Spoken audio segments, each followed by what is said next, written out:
I need to make this episode because I see artists make this very common mistake all the time, and I don't want you to do the same. If you make this mistake, you are a beginner. If you make this mistake, you will never make a record that you are insanely proud of, that sounds as good as your favorite records. It will always be kind of a compromise. You might like it, but it's like never the real, like, awesome record, fully professional sounding that you always wanted. Don't assume you are the unicorn and you are as good as that incredibly talented outlier that you have in mind right now. This is the Self-Recording Band Podcast, the show where we help you make exciting records on your own, wherever you are, DIY style. Let's go.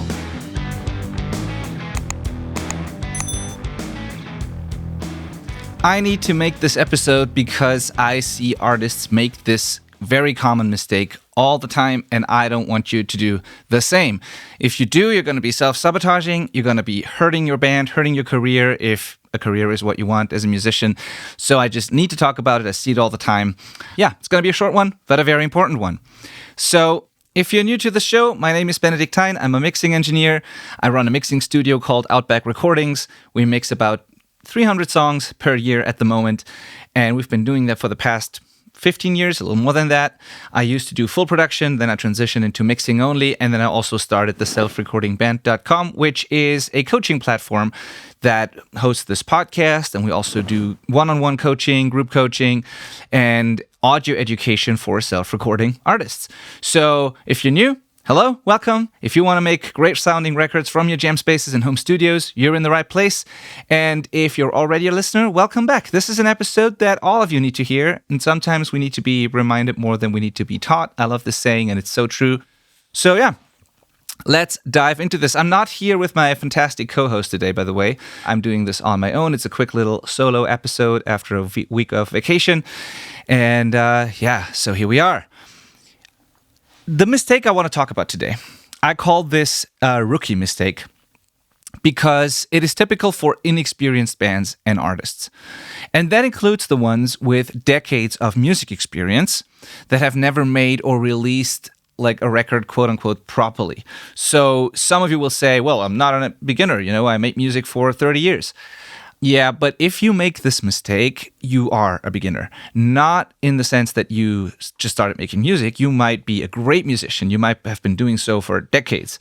But you are a beginner when it comes to releasing records, when it comes to making records at a super high quality, if you're making this mistake. And you are a beginner when it comes to making records that have a chance of actually being heard by people outside of your friends and family.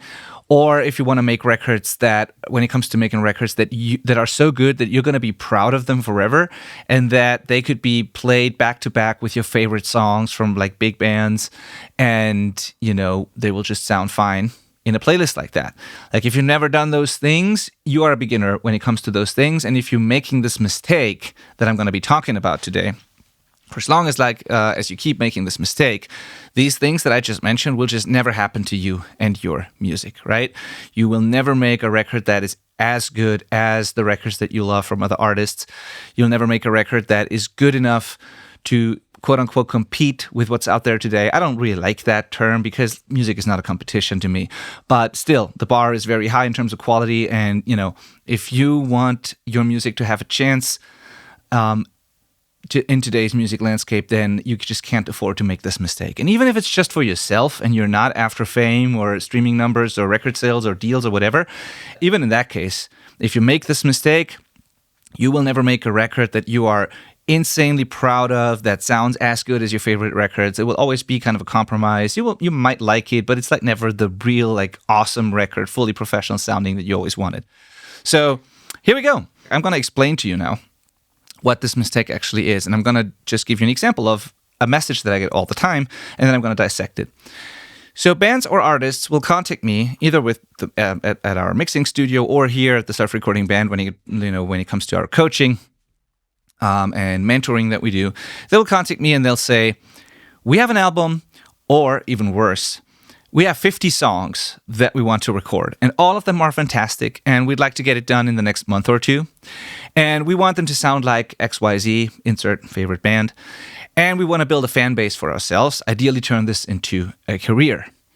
let's dissect this. So I love the ambition. I love the fact that you've written so many great songs and that you love them. That's all good. And it's an amazing thing to have more songs than you actually need. Like to have a lot of songs written, awesome, good stuff. All the good bands write more than what ends up on the record, right? That's perfect. So no problem with that. But here's the problems with all of that.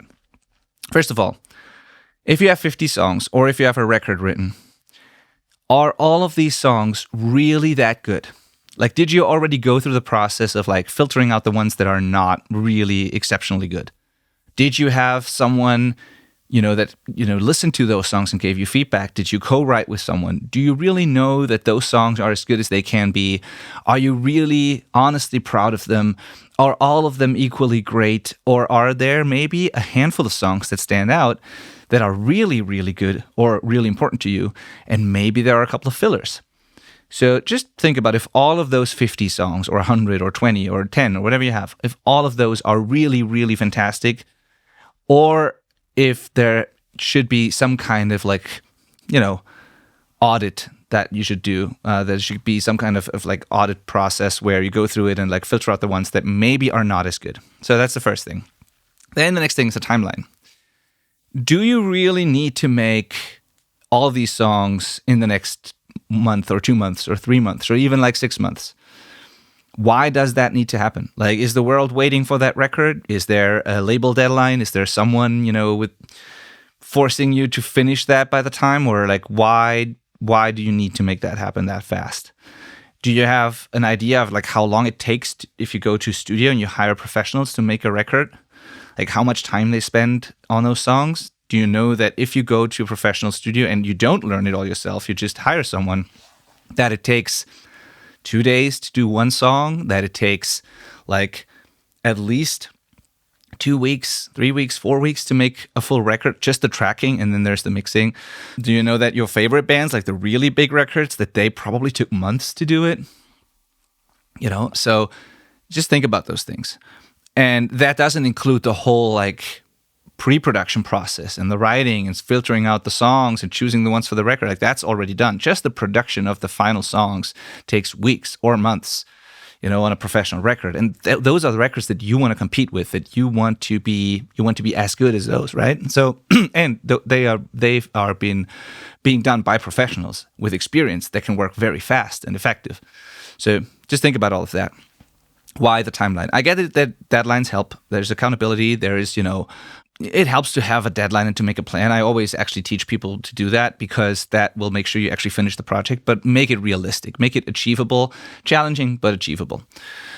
Then there is a budget question, of course. In this message that I just chose there as an example, there's no budget in there. But if you really want to finish 50 songs at a super high level, or 10 songs or 20, you have 3 ways to do that. You can do it all yourself with just information available on the internet. It's going to take forever because it is a very skilled job, a profession, something that people have learned over decades. The top tier producers spend years and decades to hone their skills. And you cannot expect to do that quickly, just with information from the internet and figuring it out on your own. So if you want to go that route, expect it to take years. Option number 2 is you hire someone like ourselves here at the Self-Recording Band for coaching who do it with you. So it's not do it yourself, it's done with you. You do the work, but we tell you exactly what to do at each step. We make sure you don't make mistakes. We give you all the feedback you need. We listen to it, tell you exactly how we would fix things, how we would approach things, give you all the material. You don't have to look it up yourself. That's the done with you approach. It's more affordable than hiring pros to do the record, but it obviously requires an investment. So that's option number 2. And then option number 3 is you hire professionals to do it. You go to a studio, you book studio time, you hire engineers and producers and mixers and have someone do it for you. If you do that, that is the best, fastest, and way to get guaranteed results that are great if you go with professionals who are a great fit and understand you. But that will require a big budget to do a record, or let alone 50 songs. Are you aware that making a full-length album will definitely cost you 5 figures? It can go into the 6 figures. There's no limit, really, depending on who you hire. If you go to A-list people, if you go to really good studios, if you hire session musicians and all that, if there's more than just one engineer, if there's a producer, engineer, assistants, runners, all of that. So are you aware that the records you're quote unquote competing with, or where you want to sound as good as those records, are you aware that those artists or the labels or both spent 20,000, 50,000, 100,000, 500,000, a million on making these records? But like, definitely if it's a big release or something that, you know, even in a small musical niche, like doesn't have to be like top tier chart stuff, that all those professional records, even at a small professional studio, have cost at least 10, 15, 20K to make. Like, at least. It's very normal. But like, we charge that all the time when we did full production for records. Like, we cannot make a full length album at a professional studio for less than like 10, 15K at least, you know? So that's just, and that's not me. Those are very normal rates. And this is true for like dollars and euros. It's the same kind of, very similar. So that means that if you can find a way to get a similar result for a lot less than that, it is a really great deal. It will take more time and you're going to have to do a lot of work and you have to learn it, but it's a really great deal. If you find someone who charges much less than that and promises to make a good record for you, it's probably not a good deal at all, because they will not deliver the results you're going for. Like, it's just not possible. So I'm just saying all of that because if someone says to me, we have 50 songs that need to be done really fast and we want all of them at a super high quality that sounds as good as XYZ, I'm thinking, you must have millions of dollars, because there's no way that you can make it work otherwise. You can make a demo quality. You can make a good home recording. You can make something that sounds decent even, like, because today it's possible. But the final 10, 20% that really separates a demo or a home recording from like something professional, no way you're going to get there. So unless you have that kind of money. So this is why I bring up the budget thing. Now, even if you are not talking about 50 songs, even if you want to make a record, like 12 songs, 10 songs, if you want to hire people, expect that to cost a serious amount of money. Even if you do like hybrid, you know, you're recording yourselves, you let someone else mix it, it's going to be much cheaper. But it's also going to be an investment. You're going to work with professionals, right?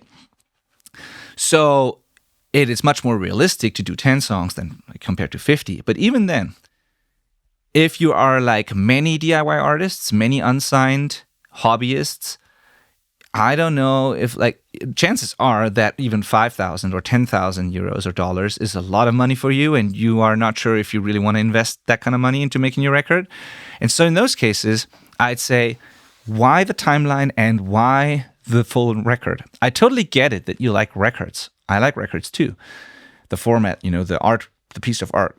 But maybe it would be a much better idea to do 3 songs that sound absolutely fantastic, or maybe 5, an EP, that sound absolutely fantastic, instead of putting that same amount of time and money into trying to make 10 songs or 15, and all of them will be kind of a compromise.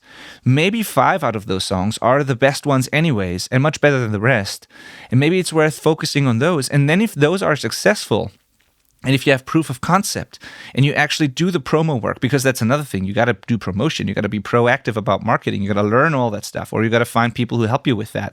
It's not like if you build it, they will come. It will not happen. Like, it's not that you make a great record and then people would just discover it. You have to be proactive about it.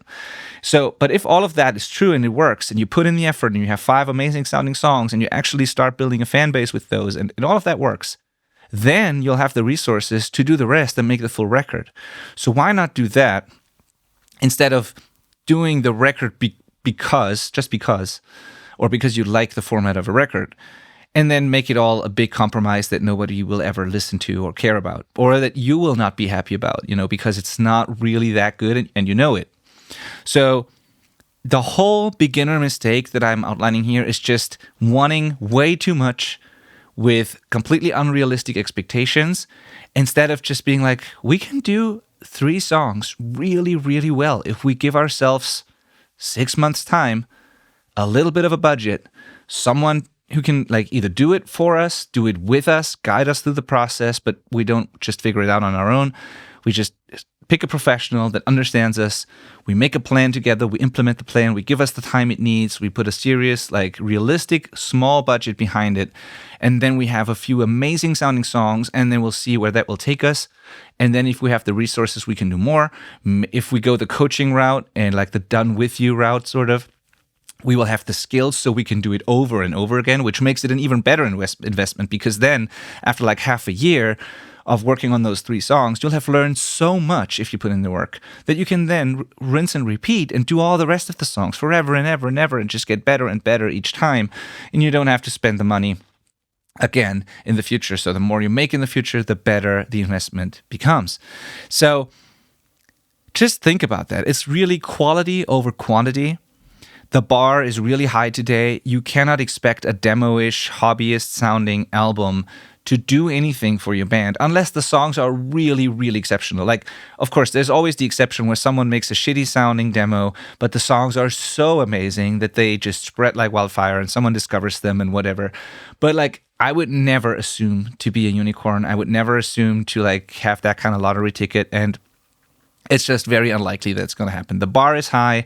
You want to stand out in terms of quality. You want to stand out in terms of songs more than anything. You want to make sure you're not missing anything. And without professional help, you'd be definitely missing something. And you just want to do it right, even if it's just for yourself. Because 20 years, 50 years from now, you're going to look back. And if you have like 5 songs that are absolutely killer, timeless masterpieces, you're like, wow, I made these songs back then. You know, I just like listened to that. That's awesome. If it's a full record that just sounds kind of meh, you know, you'll be like, yeah, I recorded this album once and I really like the songs. Unfortunately, they never sounded as good as they could have, you know, because of this or that. And then you're going to find excuses. Pick the future you want, right? And so I know now some people will come at me with exceptions of like, well, but this band made this fantastic record in 1 week or with a ridiculously low budget. You'll always find exceptions to the rule for anything in life. Like, totally. I expect that to happen in the comments. Please let me know. There's always an exception. I know. But the vast majority of all the records that you like has been done, quote unquote, properly, with a proper budget and a proper timeline and professionals who knew what they were doing, or with the help of professionals. Like even the DIY artists, we made an entire episode about this. Even the famous DIY artists, they collaborated with professionals. They got help. They've been in the studio before. They are experienced in some way, shape, or form. Like nobody ever just walked into, like built a home studio with 0 experience and made a masterpiece with no knowledge. Like it just doesn't happen. And if it does, then that's the one exception. But like, again, for all of these exceptions, don't use them as examples and don't assume you are a special snowflake, a unicorn, like those, you know, incredible people. Just like assume you are a great talented artist and you can learn and you can do all those things, but you don't know enough yet to make professional records. And that is like a healthy way to approach it. Don't assume you are the unicorn and you are as good as that incredibly talented outlier that you have in mind right now. Or maybe they are not even the incredible outlier. Maybe they are just like were incredibly lucky or whatever. Like, but don't compare yourself to those exceptions. Compare yourself to the 98% of people who did it the normal way, and then see if that might make sense for you as well, because it does. Now, again, to sum it up, the rookie mistake is simply wanting too much in not giving it enough time and not giving it enough budget and not even thinking about all these things, not even doing the research, not even knowing these things. And it is very common, and I get it. And I'm not judging. I know exactly where you're coming from. I was the exact same. Like if I remember 15 years ago, I worked with, more than 15 years before I started the studio here. I worked with some friends of mine, with other bands, and we are definitely more than 15 years ago. But I was the same. I was working with friends. I was working on our own records. And I remember someone, charging $5,000 for an album mix. And I was thinking, who is paying that kind of money? That's insane. Like I could do it for $100 per song, easily. Not realizing that I was so far away in terms of skills. And I would have never been able to produce those same results. But I was so ignorant. I just didn't know. And I thought that people are crazy paying that amount of money. And then when I heard that people pay $100,000 or, $500,000 to make a record, I'm like, what are they doing? Like, how is that possible? So I get it. I always thought it's a hobby. I cannot justify paying that much money until I realized, well, I'm partying every weekend. I buy clothing and like shoes that I like or whatever. I was doing a lot of skateboarding back then. I needed new skateboard decks and trucks and wheels all the time. Or I like to travel. I spent money on that. So I'm doing all these things that cost a lot of money that apparently were important to me, and I didn't really question it.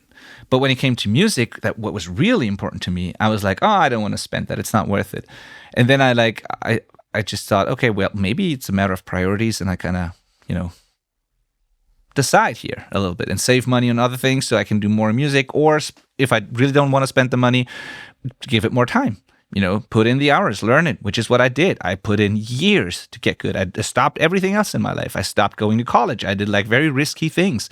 I did not take on a normal job. I was struggling financially for a couple of years because all I've done was like becoming the best producer and engineer I could become by just putting in countless hours and then eventually seeking out mentors and all that. And like, that's all I did.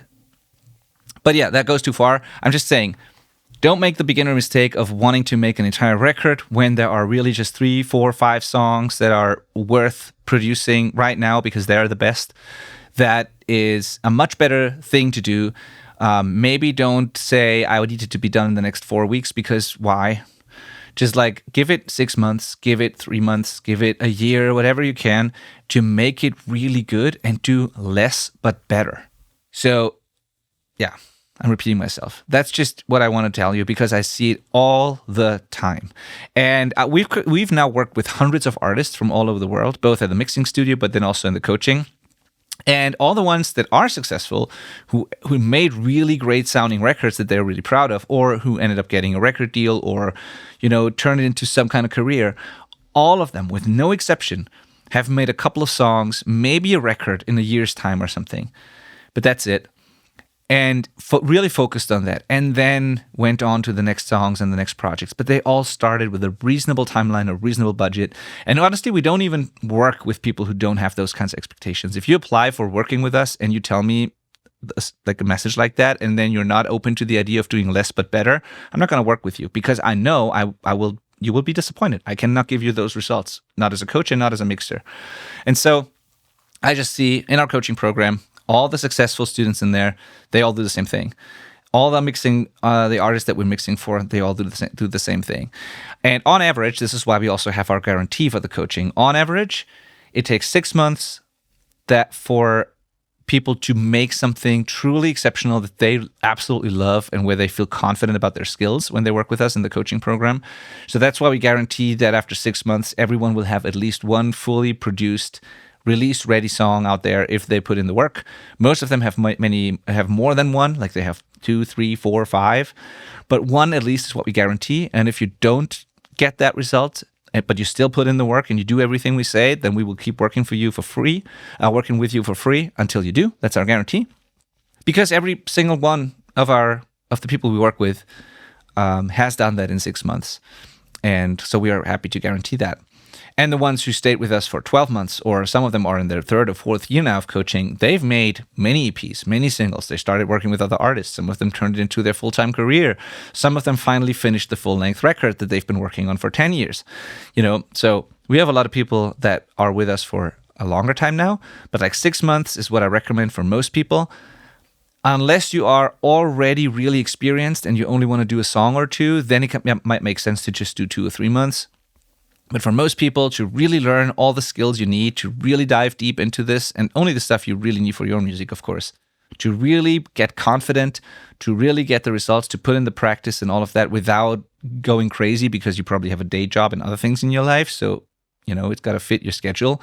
So without burning out, without crazy hours, just with consistent, focused effort, it's reasonable to think that in 6 months, you can have those skills and release your first really professional sounding song, and then you can do it over and over again. Maybe you make it to 5 songs in 6 months, depending on your skills and how much time you have to put in. Maybe you make it to 10 songs, I don't know. But definitely don't come in with 50 and don't expect them to be done in a month or 2. So this is the rookie mistake that I wanted to talk about today. please be honest. And I know some of it sounded rather harsh today, and it's just, sometimes I like to do these episodes, but honestly, it comes from I'm saying this with love, really, it's tough love. I want you to be successful, whatever that means for you. I want you to finish songs that you're proud of. I don't want you to self-sabotage. And that's why I'm saying it that way. I want to be very clear and honest here. I want you to be honest with yourself. And if you still think you know better and you want to do your 50 songs in 2 months or your record in 2 months without any help, feel free to try. Maybe you're the first one to make it happen. All I can do is talk about it and let you know. So if you want our help with any of this now, go to theselfrecordingband.com, watch the video on that page that explains exactly what we do in our coaching program, and then just hit the apply button, fill out a quick questionnaire, tell us about your goals with those things in mind, apply for a spot in our coaching program, and then we will listen to your music. You can put a link there to your music. Can be a Dropbox link, something. Doesn't have to be released. We will listen to your music. We will go through the application, and then we'll decide if it's a good fit or not. And if we think it could be a good fit, we will reach out. We'll have a completely free call with you, talk about your situation, create a full plan for you, custom plan, figure out what is the right approach for you, done with you, hire people, a hybrid version, whatever. And then you'll have a full, what we call roadmap with clear steps, a clear timeline, a clear budget, everything you need to do to make it happen. And then you can just take that plan and run and implement it with someone else or yourself or whatever. Or you can decide to work with us on that plan and implement it step by step together with us. Completely up to you, no strings attached. If you don't like that plan, you don't need to pay us anything at all. But then you'll have a realistic idea of what it takes to make whatever you want to make. And you'll know what you need to do to get there. No fluff, no bullshit. And then you can make a decision if you want to work with us or someone else or try on your own, whatever. I'd love to talk to you about this. I'd love to have this conversation with you. I'd love to listen to your demos. I'd love to read about your goals right now. So go to theselfrecordingband.com, apply for working with us, and then let's chat.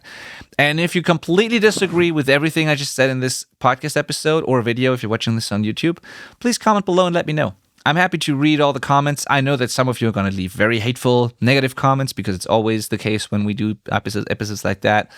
You can respectfully disagree. You can argue or be insulting all you want. I don't care. Put it below. I love to read all of it. And then we can have a discussion.